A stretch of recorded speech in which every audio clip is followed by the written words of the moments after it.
Oh,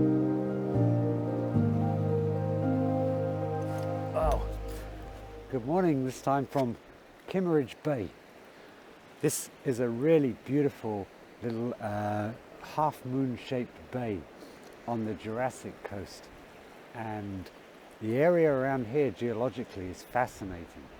It holds, well, all of this coast really holds 150 million years of the Earth's history, all within its rocks.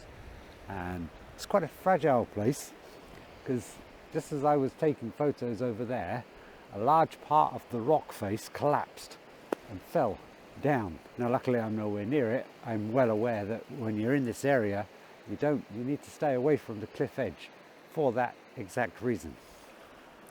Now there's quite a lot of cloud cover today, and we're very close to sunrise, and there seems to be a little bit of colour peeking through, coming over this way. So I've just taken a few pre-dawn shots here, focusing a bit more, where I could, on the moss, the green moss, to add a bit of colour to an otherwise kind of quite cold grey morning. So it's given a little bit of colourful foreground interest there. And this is really nice. This is one of, I think, 2 or 3 interesting rocky ledges here. They become exposed when the tide is low. The tide is actually coming in now, but we're still a couple of hours away from high tide, so still got a bit of time. And when the tide is out, this whole area is completely transformed. It's like a whole different world. I'm going to try now get myself a bit further around, because there's a bit of colour over that way more so. So I'm going to try and come around here and try and get a composition that encompasses a bit more of it. So I found this interesting composition here. It's taking in a lot more of all of these beautiful rocky ledges and some more of the colour. And although most of it is grey, there's a bit of green. There's a couple of bright white stones there, which I've included in the composition to add a bit of contrast too. So although it's quite a grey morning, the trick really is in these situations to try to seek out the colour in the land rather than the colour in the sky, which is quite lacking actually this morning, it seems. But still, once that sun gets a little bit higher, I think we're just past sunrise now. So once that sun gets a little bit higher, then maybe some more colour will burst out. You never know.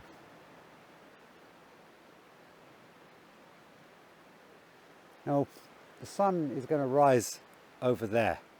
It's a little late in the year, unfortunately. If you come here more in the winter, then the sun rises further to the south down that way. So I think you're a bit more interested in sunrise. Sunset's interesting because the sunset's over there, and there's another one of these rocky ledges over the other side apparently. They all have names. I can't think of them off the top of my head, but I'll stick them up here in a minute. But there's an over there for sunset. There's another rocky ledge over there, which makes an interesting sunset shot. So I'm not sure if I'll get in the next few days be able to get down here for a sunset as well, but I'll try.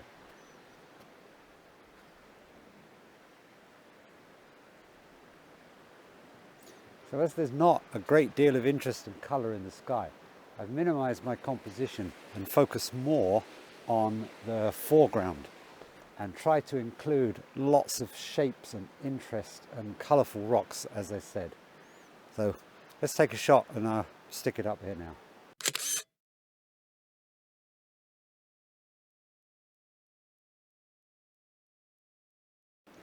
I've got a one-stop hard grad on here. It's not a huge difference in brightness between the foreground and the sky. So but there is a slight difference. So the one stop seems to be balancing the exposure nicely. Now, I must say I am pretty damn impressed so far with the R5's ability to not only capture a better dynamic range than the 5D Mark III, but also in post-processing the ability to pull out the details in the shadows without introducing lots of noise. When I do it in the 5D, it's pretty good. 5D Mark III is good, but it's, you still get noise in the foreground, where in the shadow area, I should say. Whereas so far, what I've done with this one, pulling out the details in the shadows, has been incredible. There's virtually no noise in this area. So that's one feature of the R5 I'm pretty damn impressed with. So we're about 10 minutes past sunrise now, and touch of colour over here. And it does seem like the clouds are starting to break, getting some blue coming through here and all over here, so and over here. So it's still some potentially good shots to come. Now, one thing you've got to be careful of here, the tide. It's good to know the tide times if you come here. And there's several good apps that you can use. I'll stick a link to one in the description.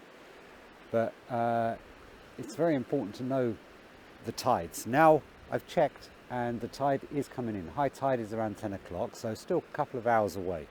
But when you're working on these areas like I am here, although it's not moving very fast, it can suddenly surprise you if you're engrossed in what you're doing. All of a sudden, before you know it, the water starts coming in.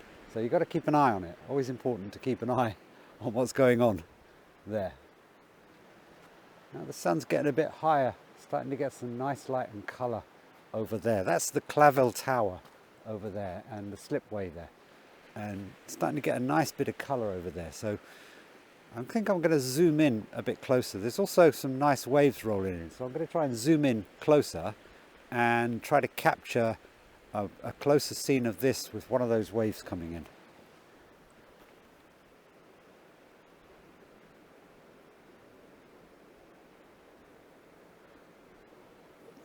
So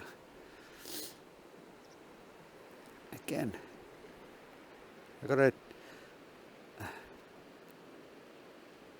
we go. I've got a 24-105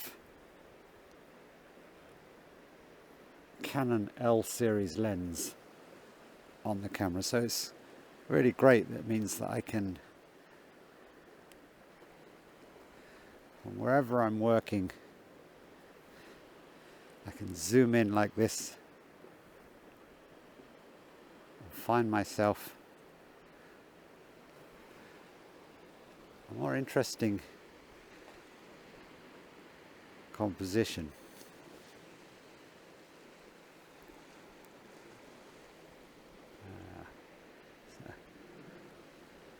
Often a lot of it is about playing around to try to find the interest that is there.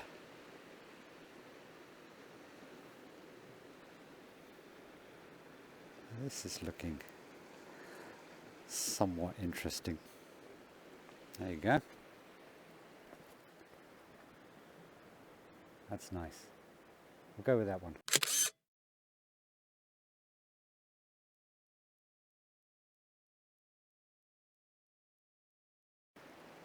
So starting to brighten now. The sky's starting to brighten a bit more. So I've swapped the one stop for a two stop because the sky is now that bit brighter.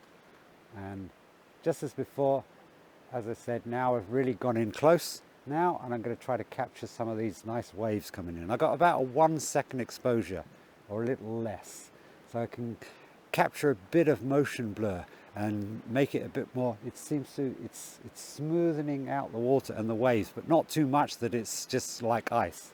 So it gives a nice bit of texture to the water too.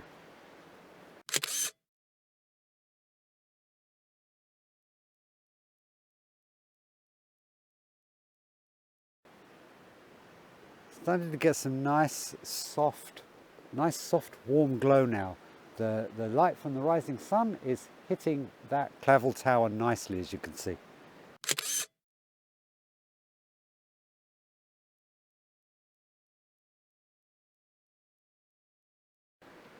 Now the light's hitting the tower, I might at some point pull back a little bit and again get my wider composition with the foreground interest as well. Now I'm getting some nice warm light on the tower itself and the hillside.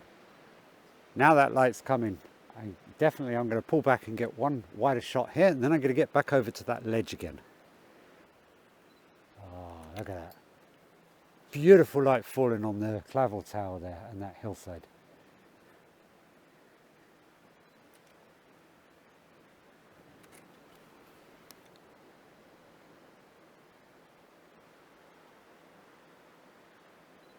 Gorgeous, absolutely gorgeous. I'll stick this one up there now.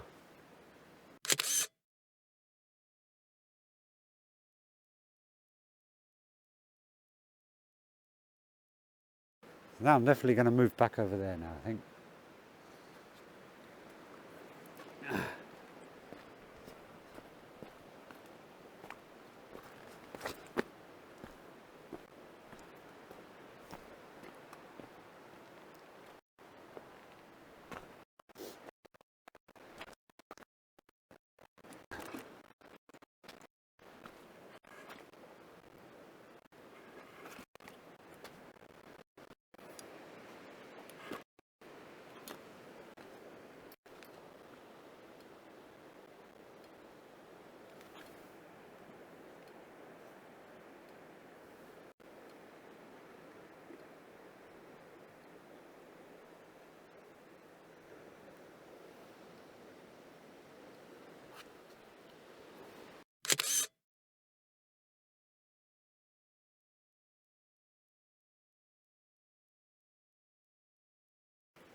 I'm going to move down here now and get closer to this green moss here and capture a bit more of these waves coming in.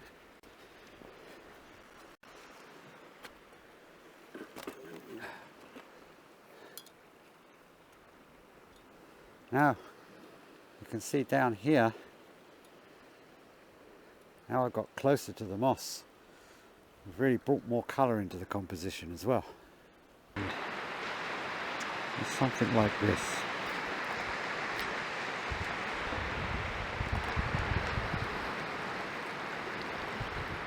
This,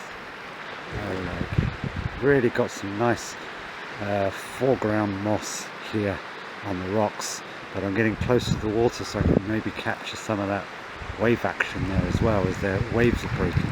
Now, this bay area is not exactly brimming with huge waves because it's a nice calm bay, but you do get these occasional ones coming in. Like right now we can see over there in the distance some nice waves breaking.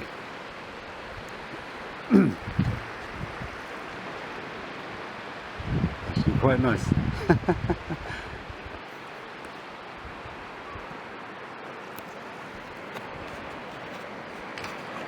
Probably worth trying to grab one of those while I'm at it.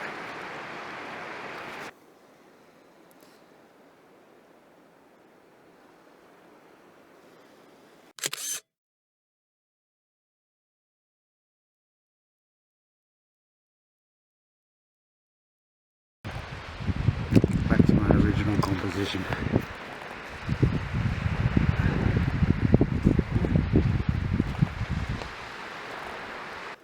Still going to try and go in closer now, still keeping a lot of that green there if I can. Again, trying to get some more focus on these nice waves.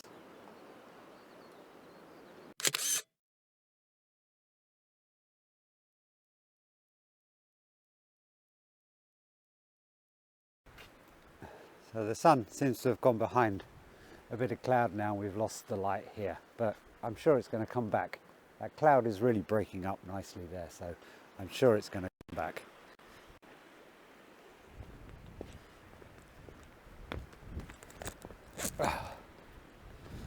It's starting to get a bit windy now. Had to take my hat off. Now the sun's getting a bit higher now. We're getting some light down here on the ledges here, so definitely I think I'm going to pull back a bit. I'm definitely going to try and pull back now and get more of this ledge and this rock pool in the shot. So the wind's died down a bit now again.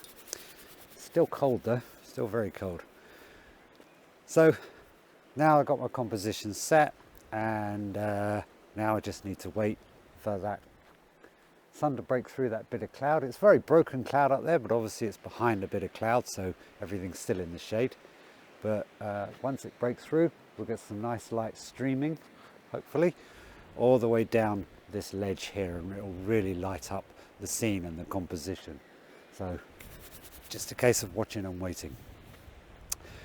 Now, one thing I will say about another thing I will say about the R5 is the viewfinder.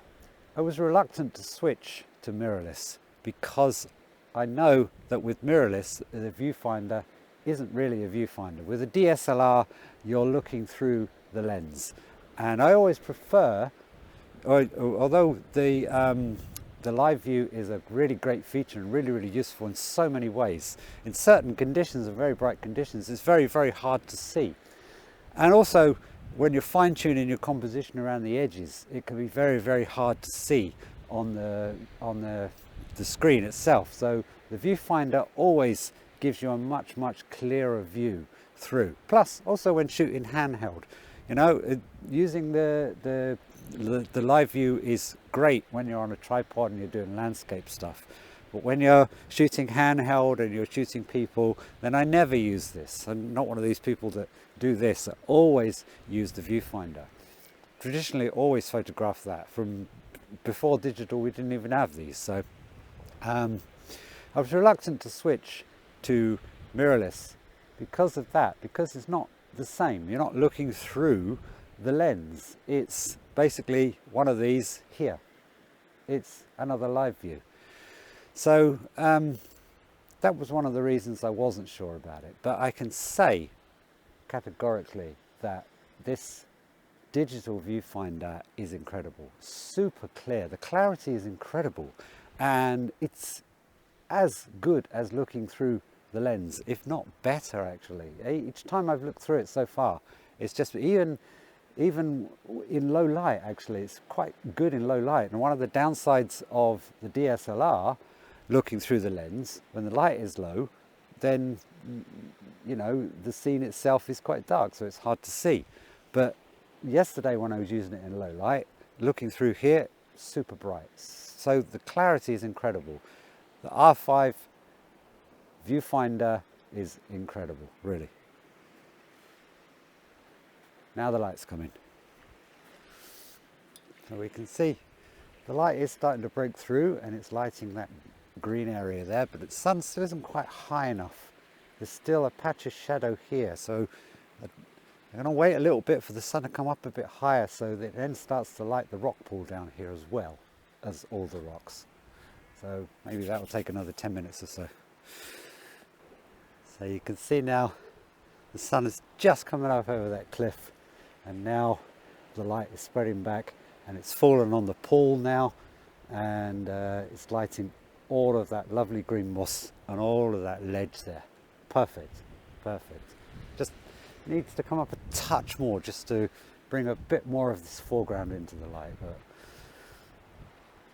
So the sun's come up over the cliff now, and now all this foreground is nicely lit. Perfect. I've taken the grad off because it's not necessary anymore. Now the foreground is nicely lit. The balance between the foreground and the sky is nice and even, so there's no need for a grad. But I've got a polarizer on. The polarizer is helping to cut through the glare and bring out the definition in the sky and also in the rock pool here. The sky and the clouds are reflected in the rock pool, and the glare off the water can sometimes dampen the reflection, the detail. So the polarizer helps to cut through that glare and bring out that reflection, enhance that reflection much, much more. So it's a great, the polarizer is one of the best filters out there. And I've got the Kase polarizer on here, which is a fantastic filter. It's made of glass, and if you drop it, which I have done, it's undamaged. So really, really good. Still some nice clouds coming in.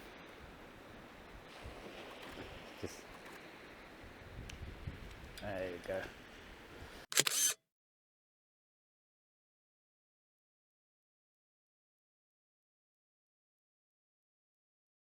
Lovely, perfect morning.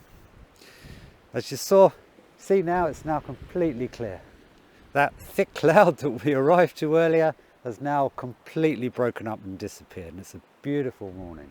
Kimmeridge Bay is great for both sunrise and sunset, as I said, and even after, if you didn't get a great colourful sunrise, stick around a little bit longer, because when that sun does come up, it's still beautiful. It's still beautiful. All of this area is nicely lit. The cliffs over there are nicely lit.